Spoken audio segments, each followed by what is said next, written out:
আজকের আলোচনা ডেস্টিনি মাল্টিপারপাসের যে আপকামিং নির্বাচন, সেই আপকামিং নির্বাচনের খুঁটিনাটি বিশ্লেষণ, মানে পোস্টমর্টেম আর কি, একটু কাটাকাটি হবে আর কি আজকে। তো চলেন আমরা কাটাকাটি একটু শুরু করি। আমরা নির্বাচন কেন্দ্রিক কিছু তথ্যভিত্তিক আলোচনা এখন আমরা করি।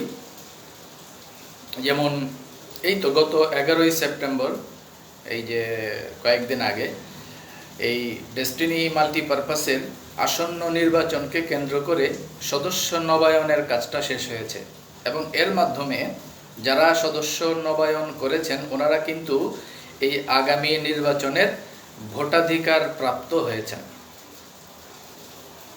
এটা গেল প্রথম তথ্য। দ্বিতীয় তথ্য, আমি ওই কমিটির পুরো বিষয়গুলো বা কারা কারা ভোটার হয়েছেন সেই বিষয়গুলো আমি একটু দেখেছি এবং এর ভিতরে আমি বেশ কয়েকজন শেয়ার হোল্ডারকেও এই নবায়নের তালিকায় দেখেছি, বেশ কয়েকজন ডায়মন্ড এক্সিকিউটিভকেও এই নবায়নের তালিকায় দেখেছি এবং এর বাইরে প্রতিষ্ঠানকে অন করেন, মানে কোনো ব্যক্তি বিশেষের দালালি করেন না, এরকম আরও বেশ অনেক ব্যক্তিকে আমরা এই সদস্য নবায়নের তালিকায় দেখেছি। তো সামগ্রিক প্রেক্ষাপটে আপনি আমাকে যদি জিজ্ঞেস করেন যে আসলে এই যে সদস্য নবায়নের মাধ্যমে যে ভোটার তালিকাটা হলো, এই ভোটার তালিকাটার ব্যাপারে আমি কতটুকু আশাবাদী, আমি বলবো আমি শতভাগ আশাবাদী। কেন? কারণ এই সদস্য নবায়নের ভেতরে আমরা বিভিন্ন মত, বিভিন্ন পথ এবং সামগ্রিক আদর্শের অনেক ব্যক্তির একটা ইনক্লুসিভ সদস্যের নবায়নের তালিকা দেখেছি বিধায় আমরা আশাবাদী। এবং আমি বলবো 50%-এরও বেশি লোক এই তালিকার 50%-এরও বেশি লোক কিন্তু প্রতিষ্ঠানের পক্ষে বা প্রতিষ্ঠানের লোক, কোনো ব্যক্তি বিশেষের দালাল না। এই কারণে আমরা আশাবাদী। আবার এর ভিতরে আমাদের ডেস্টিনি 2000 লিমিটেডের অনেক শেয়ার হোল্ডারও যেহেতু আছেন, ডেস্টিনি 2000 লিমিটেডের অনেক ডায়মন্ড এক্সিকিউটিভও আছেন এবং সিনিয়র অনেক পিএইচডিদেরকেও আমরা কিন্তু এই তালিকায় দেখেছি। সো ফাঁকা মাঠে গোল দেওয়ার যে শয়তানি পরিকল্পনা ছিল সেটাকে আমরা কবর দিয়ে ফেলেছি। এই সকল কারণে ব্যক্তিগতভাবে আমি আগামী মাল্টিপারপাসের নির্বাচন নিয়ে খুব আশাবাদী।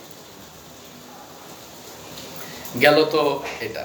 এবার দ্বিতীয় তথ্য, যেদিন সদস্য নবায়নের শেষ দিন ছিল, মানে 11ই সেপ্টেম্বর, সদস্য নবায়নের পরপরই এর ঠিক পরের দিন মানে 12 সেপ্টেম্বর সমবায় অধিদপ্তরে এই অন্তর্বর্তী কমিটির যিনি সভাপতি জনাব শেখ কামাল হোসেন, যিনি অন্তর্বর্তী কমিটির সভাপতি এবং একই সাথে উনি যুগ্ম নিবন্ধক সমবায় অধিদপ্তর ঢাকার, ওনার সভাপতিত্বে 11 তারিখের ঠিক পরের দিন মানে 12 তারিখ যে অন্তর্বর্তী সভা হয়, সেই অন্তর্বর্তী সভাতে অলরেডি নির্বাচনের তারিখও কিন্তু কি আপনার সিলেক্টেড হয়ে গেছে এবং এই নির্বাচন অনুষ্ঠিত হবে আগামী, যদি ভুল করে না থেকে আমি যেটা দেখেছি বিজ্ঞাপন, আগামী 13ই নভেম্বর 2024। ওই দিন সকাল 10টায় সমবায় অধিদপ্তরে এই মাল্টিপারপাসের এই নির্বাচন অনুষ্ঠিত হবে। তাহলে দেখেন আমরা কি দেখলাম যে গত 11 তারিখ সমবায় অধিদপ্তরের তত্ত্বাবধানে সদস্য নবায়নের কাজ কমপ্লিট হলো, ভোটার তালিকা চূড়ান্ত হলো।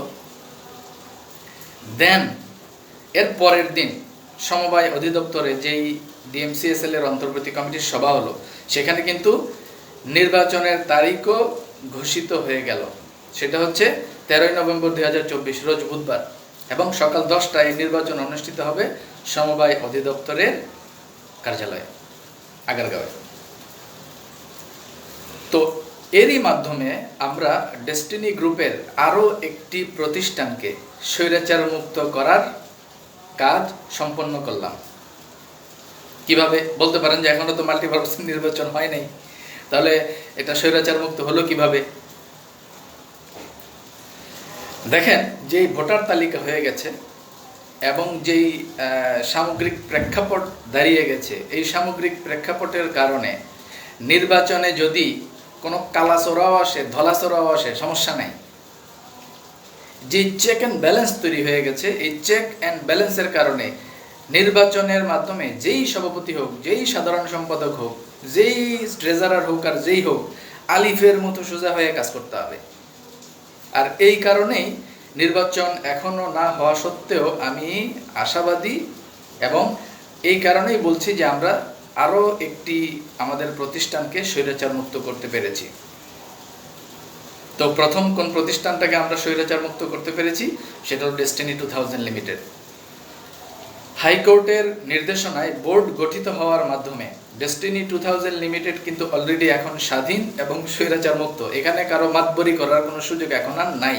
ব্যক্তি বিশেষের কোনো মানে স্বার্থ বাস্তবায়ন বা মাতবরির কোনো সুযোগ এখন আর ডেস্টিনি 2000 লিমিটেডের নাই। এটা হলো আমাদের প্রথম স্বাধীন প্রতিষ্ঠান, স্বৈরাচার মুক্ত প্রতিষ্ঠান, ডেস্টিনি 2000 লিমিটেড। এবং দ্বিতীয় যেই স্বাধীন এবং স্বৈরাচার মুক্ত প্রতিষ্ঠান, সেটা ডেস্টিনি মাল্টিপারপাস, যেই কমিটি এবং সামগ্রিক প্রেক্ষাপটে আমরা এটাকেও একটি স্বাধীন প্রতিষ্ঠান হিসেবে বলতে পারি। তো ঠিক এইভাবেই আমরা আমাদের গত এক যুগের যে বিপ্লব, সেই বিপ্লবকে কন্টিনিউ রাখার মাধ্যমে আমরা এই বিপ্লব জারি রাখব, এবং এই বিপ্লবকে সুসংহত রাখার মাধ্যমে আমরা একে একে ডেস্টিনি গ্রুপের প্রত্যেকটা প্রতিষ্ঠানকে ব্যক্তি মালিকানার যে সিন্ডিকেট ছিল বা যেই স্বৈরাচারী মনোভাব ছিল, সেই স্বৈরাচার আমরা দূর করব, এবং প্রত্যেকটা প্রতিষ্ঠানকে আমরা এভাবে একে একে ইনশাল্লাহ স্বাধীন করব। এবং এই ক্ষেত্রে আমরা প্রত্যেকে ঐক্যবদ্ধ থেকে আমাদের কাজে এগিয়ে নেব। তো মাল্টিপারপাস কেন্দ্রিক যে ব্যাপারগুলো, সেই ব্যাপারগুলোর ক্ষেত্রে একটা বেসিক ধারণা আপনারা পেলেন সবাই কম বেশি। দেখেন, আমরা এই যে নির্বাচনটা হতে যাচ্ছে, এই রকম নির্বাচনের মতো এত ট্রান্সপারেন্ট ইনফরমেশন এর আগে কখনো মাল্টিপারপাসের ক্ষেত্রে পাই নাই। কোথায় নির্বাচন হয়, কে সভাপতি হয়, কে সাধারণ সম্পাদক হয়, ভোটার তালিকা কেমনে হয়, কিছুই কিন্তু আমরা জানতাম না। আমাদেরকে একটা ধোঁয়াশার ভিতরে রেখে কিন্তু কন্টিনিউ করে যাওয়া হয়েছে এতদিন, 12 সালের আগের কথা বলতেছি আর কি। কিন্তু এখন দেখেন সব কিছু ট্রান্সপারেন্ট। ভোটার কে হচ্ছেন, কিভাবে ভোটার হচ্ছে, তারপরে নির্বাচন কবে, তফসিল কবে, এবং সামগ্রিক বিষয়গুলো আমরা ইন ডিটেইল বিস্তারিত জানতে পারছি। এবং আমরা এটাও জানতে পারছি যে সভাপতি, সহসভাপতি, সাধারণ সম্পাদক, সহ সম্পাদক, যে জেনারেল সেক্রেটারির পরের পদ আর কি, এবং ট্রেজারার, এই 5টি পদে কেউ মনোনয়ন নিতে চাইলে অফেরতযোগ্য 30,000 টাকা দিতে হবে। আর বাকি যে 7টি পদে কেউ মনোনয়ন ফর্ম নিতে চাইলে 20,000 টাকা অফেরতযোগ্য দিতে হবে। তাহলে দেখেন, এত ইন ডিটেল এবং এত ইনফরমেশন এবং এত ক্লিয়ার ট্রান্সপারেন্ট নির্বাচন আমরা ডেস্টিনি মাল্টিপারপাসের অতীত ইতিহাসে দেখি নাই, বাট এখন আমরা দেখতে পাচ্ছি।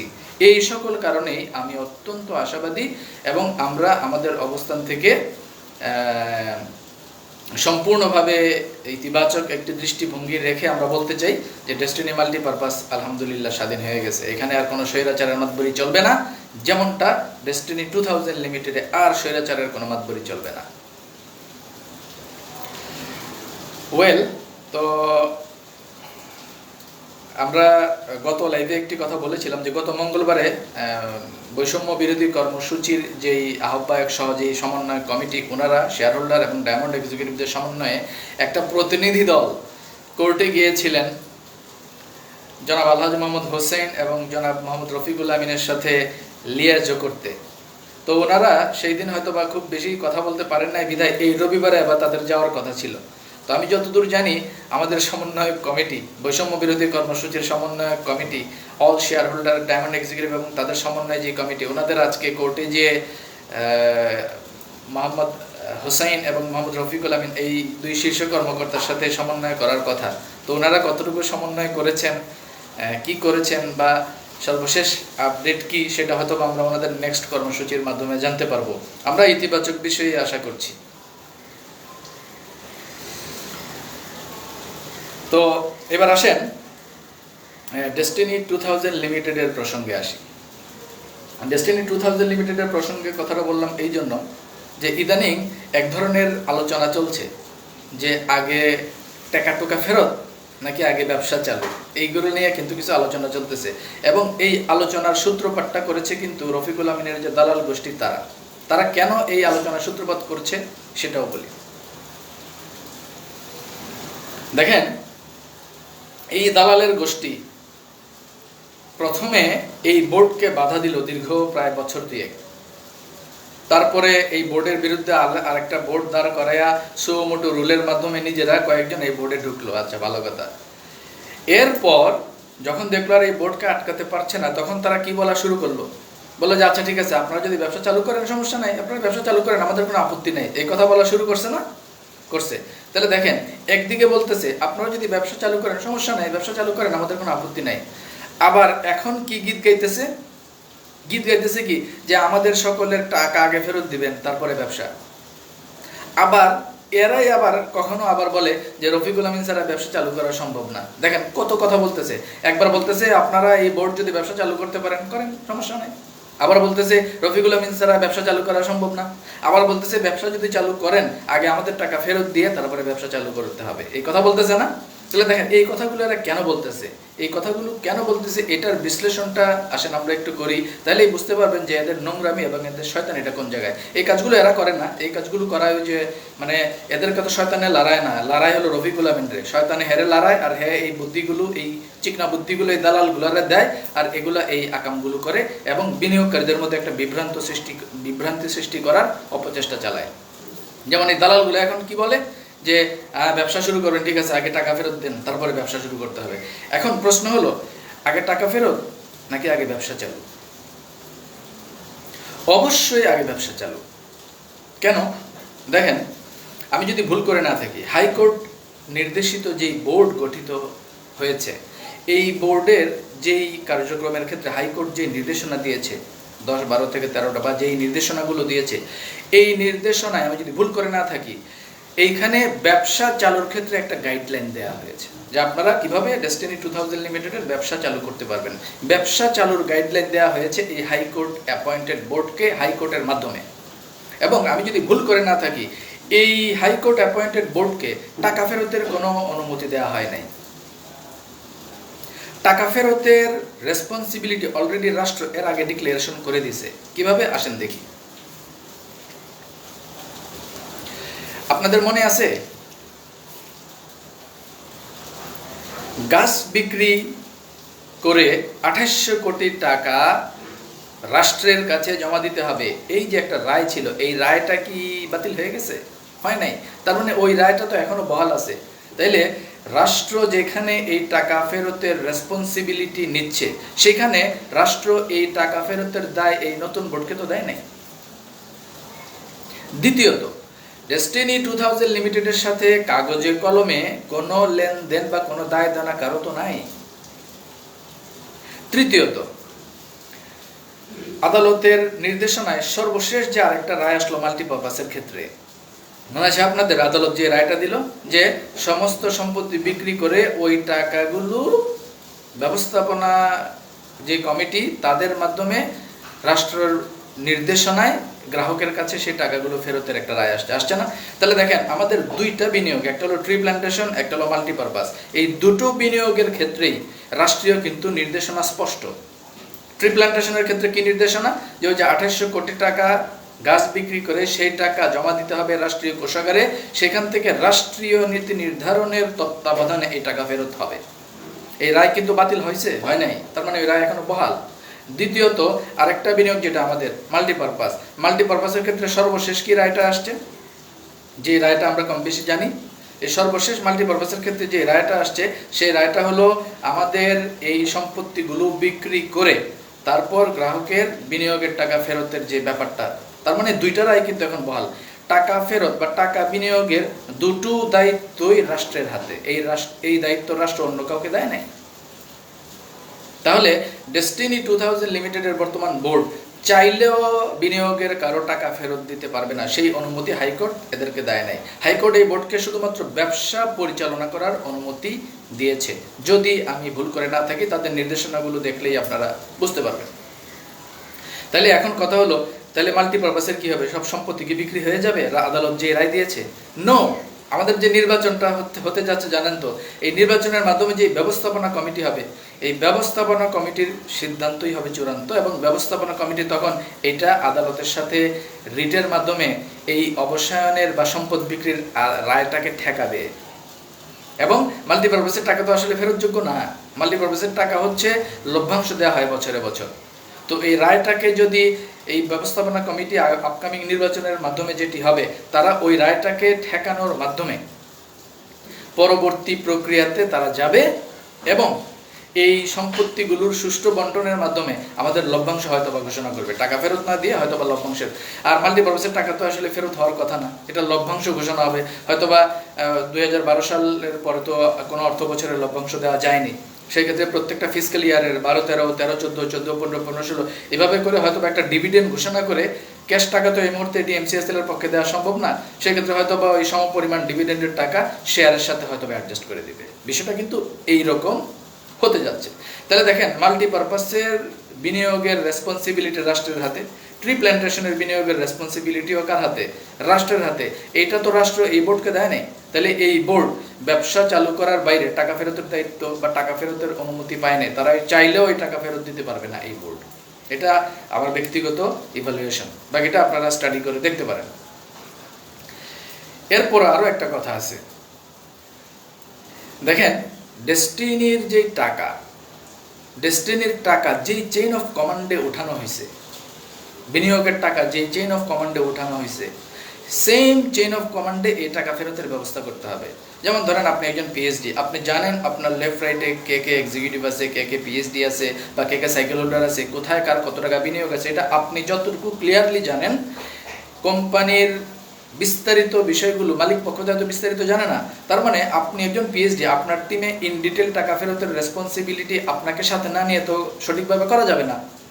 আর একটু নিচে নামেন একজন এক্সিকিউটিভ, উনি জানেন ওনার লেফট রাইটে কয়জন সাইকেল হোল্ডার আছেন, কে কত টাকা বিনিয়োগ করেছেন। সেমভাবে একজন সাইকেল হোল্ডার জানেন, একজন রুট লেভেল জানেন কে কোথায় কত টাকা বিনিয়োগ করেছে। তার মানে যেই চেইন অফ কমান্ডে মাঠ পর্যায়ে টাকা সংগ্রহ করা হয়েছে, same chain of command established না করে সেই টাকা ফেরত তো দেওয়া যাবে না। আর এটার জন্য কি প্রয়োজন? এটার জন্য প্রয়োজন ডেস্টিনি 2000 লিমিটেডের এবং ডেস্টিনি মাল্টিপারপাসের সার্ভার চালু। তো এখন দেখেন, ডেস্টিনি মাল্টিপারপাসের সার্ভার যদি চালু হয়, তো ডেস্টিনি 2000 লিমিটেডেরও সার্ভার যদি চালু হয়, তাহলে তো প্রতিষ্ঠানের ব্যবসা করারও তো একটা অপশন দাঁড়ায় গেল। তার মানে শুধুমাত্র ব্যবসা করবেন, টাকা ফেরত দেওয়া যাবে, টাকা ফেরতের দায়িত্ব নেবেন না, এটাও যেমন ঠিক না, ঠিক একইভাবে শুধু টাকা ফেরতের জন্য সবাই বসে থাকবে, ওই ব্যবসা শুরু করা যাবে না, এটাও ঠিক না। প্যারালালি দুটোই চালাইতে হবে। আর একটা জিনিস কি জানেন, আমাদের ধরেন বিজনেসের কার্যক্রম শুরু হয়ে গেলে, ব্যবসা 2-4 টাকার হোক চাই না হোক, ব্যবসায়িক কার্যক্রম শুরু হয়ে গেলে প্রথমত আমাদের ইমেজ রিকভার হবে। দ্বিতীয়ত এই সার্বিক প্রেক্ষাপটে বিনিয়োগকারীরা আশ্বস্ত হবে। কারণ দেখেন, বিনিয়োগকারীরা কিন্তু টাকা ফেরত চায় না, তারা তাদের টাকা বা তাদের বিনিয়োগের নিশ্চয়তা চায়। একটা প্রতিষ্ঠান যখন রানিং হবে, তখন একজন বিনিয়োগকারী এই ব্যাপারে আশ্বস্ত হবেন যে একটা প্রতিষ্ঠান এতদিন যেহেতু বন্ধ ছিল, এখন যেহেতু আবার চালু হয়েছে এবং রাষ্ট্রীয়ভাবে যেহেতু একটা অবকাঠামো দাঁড়ায় গেছে, সো আজ হোক কাল হোক এই বিনিয়োগের টাকা আমি পাবো, এই যে একটা আশার আলো উনি পাবেন, এত করে ফিল্ড কিন্তু পজিটিভ হয়ে যাবে। তৃতীয়ত, ব্যবসা শুরু হলে কিছু না কিছু ব্যক্তি তো কাজ করবেন, কিছু না কিছু ব্যক্তি তো আয় শুরু করবেন, এবং যেই প্রতিষ্ঠানের বিরুদ্ধে মামলা, সেই প্রতিষ্ঠান এখন চালু, সেই প্রতিষ্ঠানে কম বেশি টুকটাক মানুষ কাজ করে আয় করতেছে, তো এই ব্যাকগ্রাউন্ড দাঁড়াই গেলে ডেস্টিনির যে মামলা, সেই মামলাটাই তো অনেকটা হালকা হয়ে যাবে। বিষয়টা এরকম না? কিন্তু দেখেন, এই কাজগুলো কিন্তু গত এক যুগে আমরা হতে দেখি নাই। একটা সিন্ডিকেট করে কোনো কার্যক্রমকে সামনে আগাইতে দেওয়া হয় নাই, এবং সবকিছু একটা কৃত্রিম সংকট তৈরি করে সবকিছু বন্ধ রাখা হয়েছে। যে বলা হয়েছে যে রফিকুল আমিন ছাড়া কিছু হবে না, রফিকুল আমিন ছাড়া কিছু হবে না। এই যে কৃত্রিম সংকট, এই কৃত্রিম সংকট তৈরির মাধ্যমে রফিকুল আমিন সবার কাছে নিজের ডিমান্ড ধরে রেখেছেন, এবং এমন একটা ডিমান্ড ধরে রেখে সবাইকে মানে দেখাইছেন যে দেখছেন আমি ছাড়া আসলে কিছু হয় না। এটা হলো কৃত্রিম সংকট। এই কৃত্রিম সংকট দিয়ে রফিকুল আমিন সবসময় নিজের ডিমান্ড ধরে রেখে গত এক যুগ এই কাজগুলোই শুধু করেছেন। কিন্তু এখন এই নতুন বোর্ড হয়ে যাওয়াতে, এই নতুন বোর্ডের কার্যক্রম এবং সামগ্রিক বিষয়ে এখন এই নতুন বোর্ডের সাথে সমন্বয় না করে ওনার আর কি নাই, কোনো উপায় নাই। এবং আজকে যে কোর্টে আমাদের সমন্বয় কমিটি এবং বোর্ড শেয়ার হোল্ডার সবাই যাওয়ার কথা, সর্বশেষ কি হলো সেটা হয়তো আমরা ওনাদের আপডেট, ওনাদের পরবর্তী প্রোগ্রাম থেকে আমরা জানতে পারবো। তো এখন তাহলে আমাদের করণীয় কি, বিনিয়োগকারী হিসেবে আমাদের করণীয় কি? আমাদের করণীয় খুব সোজা। আমরা এই বোর্ডকে ব্যবসা চালু করার জন্য পর্যাপ্ত সুযোগ এবং সাপোর্ট দিব, সমর্থন দিয়ে যাব। এটা হলো আমাদের প্রথম কাজ। দ্বিতীয় কাজ, আমরা আপকামিং যে মাল্টিপারপাসের কমিটি হতে যাচ্ছে, সেই মাল্টিপারপাসের এই কমিটিটাকেও আমরা সমর্থন দিয়ে যাব। সে যেই আসুক, রফিকুল আমিনের কোনো দালালি আসুক আর যেই আসুক, ওই যে বললাম না যে কমিটিতে যেই আসবে আলিফের মতো সোজা হয়ে কাজ করার কোনো উপায় নাই। সো কমিটিতে যেই আসুক আমরা ওই কমিটিকেও সাপোর্ট দিয়ে যাব। তৃতীয়ত, আমরা আমাদের বিনিয়োগকারী যে সংগঠনগুলো আছে, এই বিনিয়োগকারী সংগঠনগুলোর মধ্য থেকে যারা এই বোর্ডের সাথে একাত্মতা পোষণ করবেন এবং যারা আপকামিং মাল্টিপারপাসের বোর্ডের সাথে একাত্মতা পোষণ করবেন, তাদেরকেও আমরা সাপোর্ট দিয়ে যাব, কারণ কারোর সাথে আমাদের ব্যক্তিগত কোনো শত্রুতা নাই। চতুর্থত, আমাদের বিনিয়োগকারী সংগঠনগুলোর বাইরে আমাদের অন্যান্য যে অ্যাক্টিভিটিসগুলো আছে, যেমন অন্তর্বর্তী কমিটির মধ্যে বেশ কিছু ব্যক্তি আছেন যারা বিলুপ্ত হলে নতুন কমিটিতে হয়তো বা আসতে পারবেন না, হোয়াট এভার ইট ইজ, এই ক্যাটাগরির যারা অবকাঠামোগত কার্যক্রমের সাথে সম্পৃক্ত আছেন, ওনারাও যদি এই বর্তমান বোর্ডের সাথে একাত্মতা পোষণ করেন এবং ওনারাও যদি এই মাল্টিপারপাসের আপকামিং কমিটির সাথে এবং বৈষম্য বিরোধী কর্মসূচির সাথে একাত্মতা পোষণ করেন, আমরা ওনাদেরকেও সমর্থন দিব। মানে আমরা বর্তমান হাইকোর্টের যে অ্যাপয়েন্টেড বোর্ড, সেই বোর্ডের হাতকে শক্তিশালী করব বিনিয়োগকারী হিসেবে, আমাদের বিনিয়োগের সুরক্ষার স্বার্থে।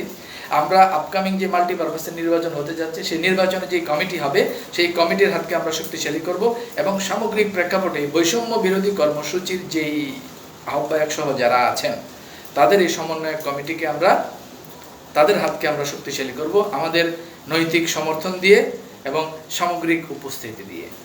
এই কাজগুলো যদি আমরা ধারাবাহিকভাবে করতে পারি, আমি দৃঢ়ভাবে আশাবাদী যে আমাদের এই কার্যক্রমকে কোনো সিন্ডিকেট আর আটকায় রাখতে ইনশাল্লাহ পারবে না।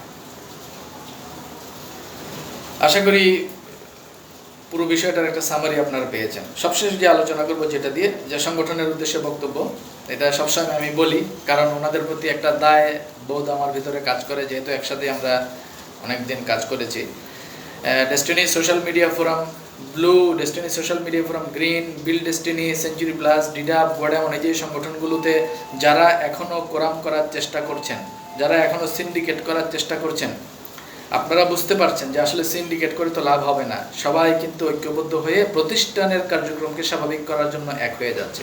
অতএব আপনারাও সিন্ডিকেট বাদ দিয়ে ওই অমুকের পিছে, ওই তমুকের পিছে না দৌড়ায়া সঠিক জায়গাতে আসেন, হাইকোর্ট অ্যাপয়েন্টেড বোর্ডকে সহযোগিতা করেন, আপকামিং যে নির্বাচনের মাধ্যমে ডেস্টিনি মাল্টিপারপাসের যে কমিটি হবে, সেই কমিটিকে সহযোগিতা করেন, বৈষম্য বিরোধী কর্মসূচির যে সমন্বয়কদের কার্যক্রমের মাধ্যমে যে গতিশীল কার্যক্রম শুরু হয়েছে ডেস্টিনিতে, সেই সমন্বয় কমিটিকে সহযোগিতা করেন এবং সকলের সাথে সমন্বয়ের মাধ্যমে আপনাদের গত এক যুগের শ্রম, সময়, মেধা, অর্থের সঠিক স্বীকৃতি আদায় করে নেন। আমি বারবার বলতেছি, এটা এখনও সময় আছে, এখনও সময় আছে।